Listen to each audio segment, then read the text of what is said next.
Ave María Purísima, sin pecado concebida. ¿Son buenos los sentimientos? No pueden ser malos. Jesucristo tuvo sentimientos. Lo que no es bueno es ser esclavo de los sentimientos. Lo que se puede llamar el sentimental, esclavo de sus sentimientos. Eso ciertamente que no es bueno en aquel que tiene que tener la libertad de los hijos de Dios.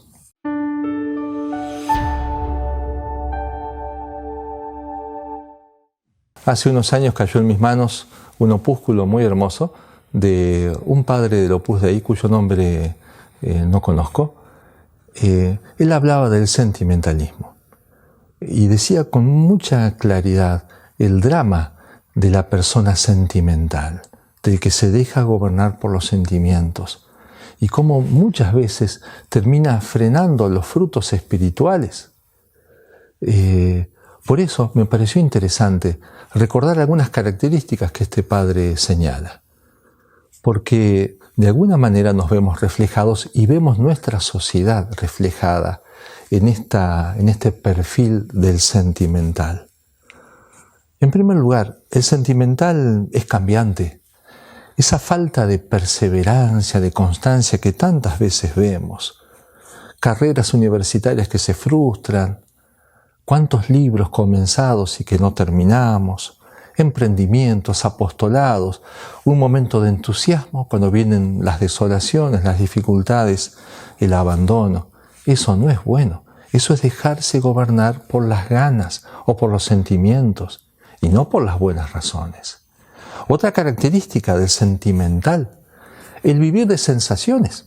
¿Cuántas veces vemos que los periodistas preguntan en los reportajes qué sentiste en tal momento? O tratan de escarbar en los resentimientos de una persona a la cual acaban de robar o que le acaban de matar un ser querido. Quieren sentimientos, sensaciones, y eso impacta, eso atrae. Eso no parece ser muy humano. ¿Estamos hechos para pensar? ¿Para razonar? ¿Somos imagen y semejanza de Dios? No somos simplemente un puñado de sentimientos y de emociones. Otra característica, la superficialidad. En el plano intelectual, ¿cuántas veces cuesta razonar? Cuesta llevar el hilo de una conversación, cuesta argumentar con firmeza, con claridad. Y más bien tendemos a entusiasmarnos con imágenes, con ejemplos, con historias, que también son buenos, son necesarios, pero la inteligencia busca penetrar más y no siempre tenemos ganas de profundizar. Está esa pereza espiritual que nos saca siempre a la superficie. Esto se nota también en las conversaciones, muchas veces saltando temas, muy superficial, o también se nota en el flojo conocimiento de nosotros mismos que tenemos. Tal vez criticamos a todo el mundo, conocemos un montón de dramas de los demás, pero no conocemos cuál es nuestro defecto dominante, cuáles son nuestros dramas interiores, no conocemos, ni siquiera conocemos bien nuestros talentos o las cosas buenas que tiene nuestro carácter. Hay superficialidad en ese conocimiento de nosotros mismos. O por ejemplo, el superficial es impulsivo. Reacciones inmediatas, apasionadas, sin reflexión. Y esto es un drama, porque algunas veces se presenta como, bueno, yo soy auténtico, bueno, yo soy así, y se dice lo primero que se le viene en gana, sin razonar, sin pensar, sin medir las consecuencias. Eso no es humano, eso no es autenticidad, eso es simplemente ser un pobre esclavo de la ira o un pobre esclavo del impulso. Es preciso aprender a dominarse y, como decían algunos, la máxima del carpintero, medir 2 veces para cortar una. Si el carpintero es muy impulsivo, se apuró, cortó y tal vez ahora ya perdió la madera porque midió mal. Otra característica, la fragilidad de carácter. Esto es algo que está muy presente en tantos jóvenes y en nuestra sociedad en general. Aunque algunos aparentemente sean fuertes o se levanten en ira de manera explosiva, pero aún ese puede ser muy frágil de carácter, muy incapaz de dominarse y frenar algunos sentimientos. Con más razón, si es más bien melancólico o es de caerse fácilmente ante las dificultades. Esa fragilidad de carácter se ve, por ejemplo, en cómo tomamos las cosas con un viso de drama. Todo parece un drama. O si no, también se ve fragilidad en ese comodismo que tienen muchas autoridades, muchos padres de familia, sacerdotes también, de, por ejemplo, no decir las cosas claras, no corregir cuando hay que corregir, y porque me hace pasar un mal rato, entonces dejemos pasar, quedó bien. Espíritu de demagogia que esconde una gran fragilidad y un gran comodismo. Eso no es bueno. Otra característica del sentimental: huye. La huida con la imaginación. Piensa, pero piensa imaginando. No es que razona bien las cosas. Y muchas veces escapa de la realidad. Se va de la realidad. Él podría transformar este mundo, la situación que tiene ahora entre manos, pero no, más bien se queda pensando. Hay veces pierde tiempo imaginándose un futuro que no existe y vaya a saber si existirá, y construye castillos en el aire. Otras veces se va a un pasado fantástico, dando riendas sueltas a su imaginación, sintiéndose el héroe de la película, perdiendo tiempo, tergiversando las cosas muchas veces. O si no, algunos se van a un pasado negro, esos más depre, que todo mal, donde siempre quedan como víctimas.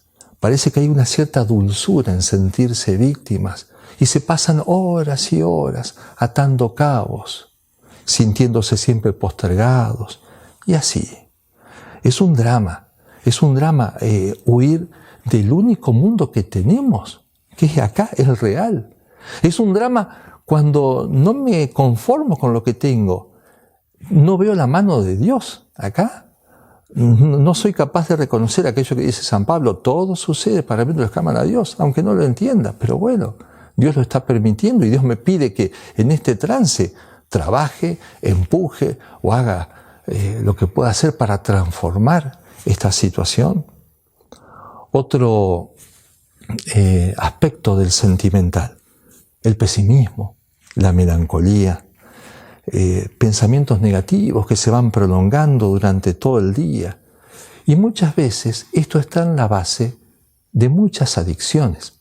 Adicciones que son una gran huida por el alcohol, por la gula, o por cualquier tipo de desorden, porque no soporto esta frustración. Entonces termino escapando a algo que en el momento al menos me da un consuelo. Termino esclavo de eso que me desordena, pero antes ya venía esclavo de ese sentimiento amargo y de esa incapacidad de encontrar un poco más de luz en este mundo. Se da también el sentimentalismo en las relaciones. Algunos le llaman la ley del péndulo, porque hay personas que se desequilibran como un péndulo, se desequilibran hacia adentro, pierden el eje y se vienen hacia adentro, indicando a aquellas personas que están siempre pendientes de lo que le hacen, susceptibles. No me quieren, no me estiman, no reconocen mis cosas, no me consideran. Es imposible relacionarse con esa persona porque siempre se va a sentir lastimado por algo. O si no, el péndulo se desequilibra hacia afuera. Son las personas que se prenden, se agarran buscando seguridades de alguien, de un afecto, de una amistad o de quien sea, que puede ser una buena persona, pero no puede ser el único fundamento, la única fortaleza que tengo. Y si no está esta persona, o si no refiero esto a esta persona, parece que me vengo abajo y no puedo vivir. Eso tampoco es humano. Eso tampoco es la libertad humana. Entonces, el sentimental termina siendo un inadaptado, de una u otra manera. ¿Se dan cuenta? Esto de alguna manera nos presenta, nos pinta y pinta nuestras sociedades, estas características del sentimental. Es preciso trabajar porque tenemos este drama, pero es mucho también lo que tenemos para hacer y lo que podemos hacer y los medios que tenemos. ¿Cuáles son los medios ahora? Sintetizando algunas cosas. El hombre está hecho para pensar, ya lo decíamos. El mismo Pascal, ese gran científico y filósofo también y buen cristiano, él decía, el hombre está hecho visiblemente para pensar. Es esa toda su divinidad y todo su mérito. Y todo su deber consiste en pensar correctamente. Se trata entonces de aprender a pensar bien. Pero para esto hay que poner medios. Aprender a leer, a gozar la lectura, a terminar un capítulo, a terminar un libro. Me gusta o no me guste, esto me va a hacer bien. Aprender a meditar, a razonar las cosas. Además de rezar, pero también de razonar las cosas, encontrar las razones, encontrar las causas, ver los efectos que tiene esto. El hombre cristiano también tiene el recurso de, por ejemplo, pensar mucho en sus obras, a ver cómo lo haría la Virgen en mi lugar, cómo lo haría tal o cual santo. Ese espíritu reflexivo le puede evitar tantos errores y le puede hacer caminar como corresponde. El aprender a pedir consejo. Esto es un acto de humildad, pero también me termina iluminando la inteligencia. Necesito consejo, el consejo de los mayores, el consejo de los padres, de los abuelos, el consejo de un sacerdote, el consejo del que sabe. Indica un espíritu humilde, pero también un espíritu grande, aquel que es capaz de pedir un buen consejo. También, fundamental, robustecer la voluntad. Es la voluntad fuerte la que termina rompiendo las esclavitudes de los sentimientos, de las pasiones y de las emociones. Hay que avivar el espíritu de sacrificio. Después del sacrificio viene el gozo.